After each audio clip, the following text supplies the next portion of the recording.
क्या है आप पूछना चाहेंगे, क्या चीज है, क्या पाश है, क्या है यह सब कुछ मामला। उन्होंने कहा कि पहले तो ये समझना होगा कि पाश बंधन क्या चीज है। राग दोषो दो तिव्वा नेह पासा भयंकरा से छिंदितु जहानायम विहिरा में जय कमंग। मुनिवर, आपने पूछा मैं पाश से कैसे मुक्त हूं। पहले समझना है कि पाश है क्या। उन्होंने बताया राग और द्वेष ये तीव्र पाश है। पाश बंधन किसको बताया भाइयों? राग और द्वेष को। ये बंधन है राग और द्वेष, इसमें बंधा हुआ है जीव, राग और द्वेष में। कबीर ने कहा राग दोष की जेवड़ी, जेवड़ी शुद्ध हरियाणवी शब्द है, रस्से को जेवड़ी कहते हैं। राग दोष की जेवड़ी बट बांध हो संसार, सारा संसार इसके अंदर बंधा हुआ है, राग और द्वेष के अंदर। इससे नहीं है कोई मुक्त, राग और द्वेष से बंधा है। दास कबीरा क्यों बंधे जाको नाम आधार, हमने तो परमात्मा के नाम का सहारा ले लिया। हम क्यों बंधे राग द्वेष में, क्यों करें किसी से राग द्वेष। हम तो इससे दूर हैं, इसलिए हम स्वतंत्र हैं। बाकी दुनिया इस राग से बंधी हुई है। गुरुकुल में छात्र पढ़ रहे थे, आचार्य पढ़ा रहे थे। आचार्य ने राग की बात बताई कि राग से जीव बंधा हुआ है, संसार के अंदर बंधा हुआ है। इसी का नाम माया भी है। माया के बंधन में जीव बंधा है। और मामला क्या है? माया ने इसे बांध रखा है और जीव समझता मैंने इसे पकड़ रखा है, और यूं संसार में जीव भटक रहा है। एक छात्र ने खड़े होकर प्रश्न कर दिया, गुरुदेव ऐसे कैसे पकड़ रखा है जीव को? बोले बस ऐसे ही पकड़ रखा है। ये समझ आना बड़ा मुश्किल है, पर चलो आपको समझाता हूं। आचार्य ने पूरी क्लास को कहा, आओ चलो इस बंधन को समझते हैं। गुरुकुल से बाहर आ गए और मार्ग पर खड़े हो गए। देखा एक व्यक्ति आ रहा था, उसके हाथ में रस्सा था मोटा, और उसने गाय के गले में बांधा हुआ था, पकड़कर उसे ला रहा था। गुरु ने कहा देख रहे हो? बोले हाँ जी, आदमी गाय को ला रहा है। बोले नहीं, ये तो स्थूल दृष्टि हुई। मैं पूछ रहा हूं इस व्यक्ति ने गाय को बांध रखा है? बोले हाँ जी। ने बोले बात पूरी सुनो, इस व्यक्ति ने गाय को बांध रखा है या गाय ने व्यक्ति को बांध रखा है? ये कोई बात हुई? बोले व्यक्ति ने गाय को बांध रखा है। बोले ये केवल स्थूल है, व्यक्ति ने गाय को बांध रखा है। इस गाय ने भी व्यक्ति को बांध रखा है। वो कैसे? बोले वो है राग का बंधन, मोह का बंधन, ममत्व का बंधन। इसका गाय के साथ में रस्सी वाला ही संपर्क नहीं है, राग का भी संपर्क है। और क्या व्यक्ति बंधा है इसके राग में, और वो रस्सी है गाय के पास में। जिसके हाथ में रस्सी होगी वो घसीट के ले जाएगा उसको। बोले ये व्यक्ति स्थूल देख रहे हो, इस गाय को ले जा रहा है। राग के बंधन में क्या है कि वह इसे लेके जाएगी व्यक्ति को। ये बातें बड़ी मुश्किल सी हैं जी, कैसे वो देखते हैं। व्यक्ति नजदीक आया तो गुरु ने उसको रोका, भाई थोड़ा रुकोगे? बोले हाँ जी। वो रुक गया। बोले हुक्म, आदेश कुछ? बोले बात ऐसी है, इस वृक्ष पर फल लगे हुए हैं, बच्चे फल खाना चाहते हैं, पर पेड़ पर चढ़ना नहीं आता, कुछ मदद कर सकते हो? कुछ फल अगर दे दो बच्चों को खाने के लिए। अच्छा चलो दे देता हूं। उसने गाय की रस्सी की कमजोर सी जगह वैसे ही औपचारिक से अटकाई और वह पेड़ पर चढ़ गया, फल तोड़कर गिराने लगा। गाय ने जरा सा सिर हिलाया और रस्सी खुल गई और गाय तो चल दी। गाय चली, कुछ दूर गया, आदमी चिल्लाया, बोला गाय को पकड़ो, गाय गई, गाय को पकड़ो। आचार्य का कोई नहीं जाएगा, सारे खड़े रहे। वो तो फटाफट नीचे आया, गाय के पीछे भागा। आचार्य बोले अब गाय इसको ले जा रही है ना बांध करके, क्योंकि ये बंधा हुआ है इस गाय के साथ में, ले जा रही है। भागा ना ये गाय के पीछे। जब इसने गाय को छोड़ा, गाय तो इसके पीछे नहीं भागी, कहां जा रहा है, ये गाय के पीछे भागा।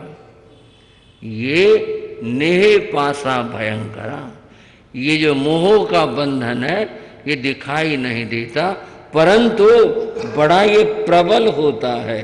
ये नेह का पाश ये ऐसी है। सोई पंडित सोई पारखी, वही ज्ञानी है, वही पारखी है।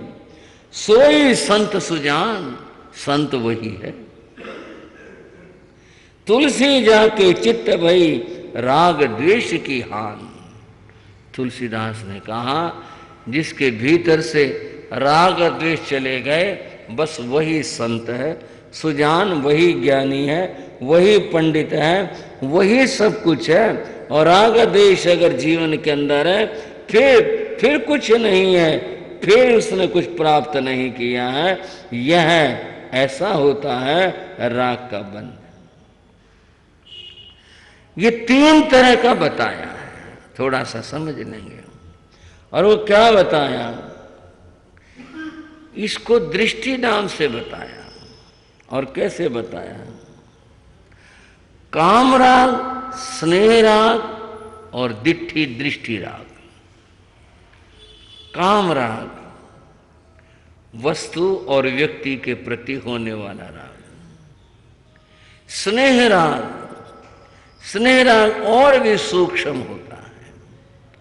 और तीसरा बताया दृष्टि राग, जिसमें सम्यक दृष्टि, मिथ्या दृष्टि, मिश्र दृष्टि होती है। तो ये मिथ्या दृष्टियों के अंदर राग होता है, इसमें बंधे होते हैं जीव। और इस बंधन की बात आपने इलायची कुमार नाम के एक व्यक्ति की कहूं कथा सुनी होगी।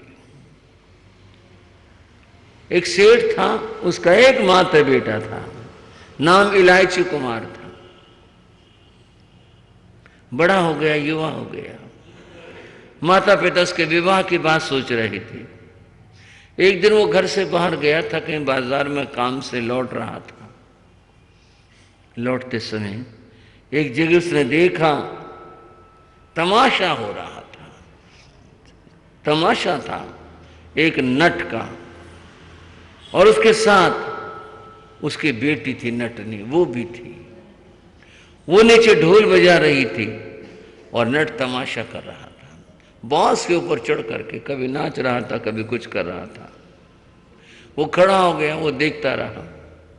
थोड़ी देर तो तमाशा देखा, पर उसकी दृष्टि नट कन्या की तरफ चली गई। वो तो राग में ऐसा बंधा, ऐसा बंधा, वो तो ये सोच बैठा विवाह करूंगा तो इससे करूंगा, अन्यथा नहीं करूंगा। वो घर आया और घर आकर उसने अपना निर्णय माता पिता को बताया कि मैं नट कन्या से विवाह करूंगा। उसको बहुत समझाया, पर ये राग का बंधन जो मैं बता रहा हूं बड़ा प्रबल है, उसकी नहीं समझ में आई। और अंततः पिता ने देखा झगड़ों से क्लेशों से अच्छा जैसा ये चाहे, बोले चल ठीक है तू बात कर ले।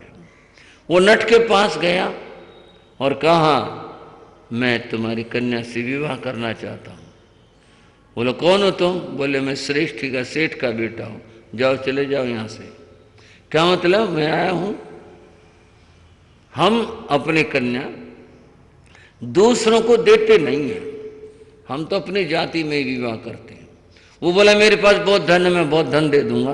बोले हम धन की बात नहीं करते, हम तो अपनी जाति की बात करते। उसने बहुत मनाया, नट ने माना। नट बोला एक शर्त पर विवाह हो सकता है, तुम अपना घर बार माँ बाप सबको छोड़ करके हमारी जाति में आ जाओ और ये नट विद्या सीखो, जब तुम इसमें प्रवीण हो जाओगे तो हो सकता है। बंधुओं, इस राग ने क्या क्या नहीं करवाया। व्यक्ति से इतना कुछ कहने के बाद फिर भी राग कम नहीं हुआ। बोला ठीक है सारे काम करूंगा। घर छोड़ दिया, इतना धन छोड़ दिया, नटों में आ गया, वहाँ का जनजीवन पड़े रहे कहीं कहीं, बस वो स्वीकार किया। वो सब उछलना कूदना नाचना सब सीखा। अंत में जाके विवाह हुआ। विवाह होने के बाद में नट ने कहा अब जाओ तुम दोनों कमाओ खाओ, पर घर नहीं जा सकते। वो ऐसा ही करने लगा। राग कितने नाच नचाता है जीव को। एक बार बहुत समय बीत गया, एक राजमहल के सामने उसने अपना बांस गाड़ा और तमाशा करने लगा। उसका तमाशा देखने के लिए बहुत लोग इकट्ठे हुए। शाम का समय था। राजा भी अपने महल के बाहर सिंहासन बिछवा कर बैठ गया, देखें भी क्या दिखाते हैं ये। उसने बहुत अच्छा नृत्य किया, तमाशा दिखाया, पर राजा की दृष्टि भी खराब थी। उसने उस नट की स्त्री को देखा, सोचने लगा ये मेरे महलों में आनी चाहिए, पर ऐसा कैसे लाएं? अगर ये मर जाए ना तो बात बने, और मरेगा कैसे? ऐसे मरवाऊं तो बदनामी हो जाएगी। ये बांस से गिर पड़े तो गिरते ही मर जाएगा। वो तो कलाकार था, क्यों गिरने लगा? तमाशा पूरा हुआ, नीचे उतरा, कुछ इनाम की बात करी। राजा बोला भाई तमाशा अच्छा दिखाया पर मेरा ध्यान कहीं और था, दोबारा दिखाओ। हुक्म मानना पड़ा। दोबारा दिखाया। उसको उम्मीद थी राजा को अब ये थक जाएगा, अभी गिरेगा, पर अभी भी नहीं हुआ। ये बात 3-4 बार हुई। राजा हर बार कह रहे दोबारा दिखाओ। सुबह हो गई, नट थक गया और नट सोचने लगा बताओ राजा हर बार कह देता है। सामने एक भवन था, उस भवन की खिड़कियां खुली हुई थी, दरवाजा खुला था। सुबह हुई थी, एक मुनि कुछ आहार पानी का योग देखने के लिए आए। उस घर की स्त्री, उसने बड़े आदर और मान से नमन वंदन किया और प्रार्थना के महाराज रसोई से ले लो।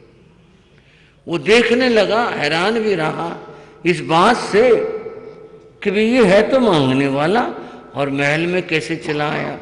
फिर उसने देखा कि ये नारी इसको कितने भक्ति से देने लग रही है। फिर उसने ये भी देखा मुनि की दृष्टि कितनी नीची है, ये देख ही नहीं रहे कुछ भी। ये भी एक है, एक मैं भी हूं जो एक नट कन्या से विवाह करने के लिए इसने मैंने इतना कुछ किया और अब ये स्थिति मेरी बनी हुई है। और एक ये है त्याग मूर्ति जो अपने मार्ग के ऊपर चल रही है। मन में वैराग्य हुआ, वो नीचे उतरा। राजा को भी कुछ होश आया, बोले इसने बहुत तमाशा दिखाया, चलो कुछ इसको इनाम देते हैं। बोले इनाम नहीं चाहिए, अब तो परम मिल गया। और वो क्या मिल गया? अब तो संसार में नहीं रहना। इलायची कुमार अपना कल्याण कर लेता है। राग कितना प्रबल बंधन है, जीव को कैसे कैसे नचाता है। तो यहाँ कहा कि ये पाश है और भयंकर पाश है यह है, इस पाश के कारण से जीव संसार में भटकता है। मैंने इसको समझ लिया, इस पाश को, और मैंने इस पाश के बंधन को, राग और द्वेष को मैंने तोड़ दिया, इसलिए मैं मुक्त हूँ। मेरा किसी, यहाँ तक कि देह पर भी मेरा राग नहीं है, किसी वस्तु पर मेरा राग नहीं है, मैं अपने आप में पूर्ण स्वतंत्र हूँ। इसलिए मुनिवर, कोई बंधन मुझे संसार से बांध नहीं सकता। धन्य हो आपको, आपने पाश की बात बिल्कुल ठीक कही और मैं इसे स्वीकार करता हूँ। और कुछ प्रश्न हैं जो मैंने आपसे पूछने हैं, ठीक है, आगे प्रश्न क्या चले उनकी चर्चा करना चाहूँगा, लेकिन अब थोड़ी चर्चा पहले वाली कर रहा हूँ कि दीपावली के ऊपर धर्म ध्यान की विशेष आराधना की जाती है। अभी मैं ये कह रहा था कि लोग लक्ष्मी की आराधना करते हैं, लेकिन हम कह रहे हैं कि ज्ञान लक्ष्मी, आत्म लक्ष्मी, इसकी आराधना करो, कल्याण इससे होगा। ये जो बाह्य लक्ष्मी है ये तो बस इस जगत में है, ये जीव के साथ चलने वाली चीज नहीं है। इसके प्रति जो मन के अंदर मोह बना हुआ है, उस मोह को हटाकर जो सत्य है, यथार्थ है, उस ज्ञान लक्ष्मी की ओर ध्यान दो। फिर भी लक्ष्मी के प्रति जनमानस के अंदर बहुत आकर्षण रहता है। उसके कुछ बात आपको बताना चाहूँगा कि वो लक्ष्मी कैसे प्राप्त हो और कैसे आए, खास तौर से दीपावली के इस अवसर के ऊपर किस तरह से लक्ष्मी प्राप्त हो, क्या हो सकता है। एक बार स्वर्ग में इंद्र महाराज ने, कोई उनके यहाँ था उत्सव, सारे देवी देवताओं को निमंत्रित किया।